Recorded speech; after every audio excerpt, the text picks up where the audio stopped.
គំនិតជនសាមញ្ញនិងគំនិតអ្នកមានជនសាមញ្ញលុយគឺប្រើដើម្បីចាយអ្នកមានលុយគឺប្រើដើម្បីបង្កើតលុយជនសាមញ្ញខ្លាចហានិភ័យសុខចិត្តរក្សាទុកអ្នកមានហ៊ានរ៉ាប់រងប៉ុន្តែគ្រប់គ្រងហានិភ័យជនសាមញ្ញរកលុយដើម្បីជីវភាពរស់នៅអ្នកមានរកលុយដើម្បីសេរីភាពជនសាមញ្ញ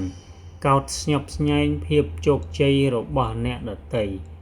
អ្នកមានសិក្សាស្រាវជ្រាវពីវិធីសាស្ត្រជោគជ័យរបស់អ្នកដទៃជនសាមញ្ញ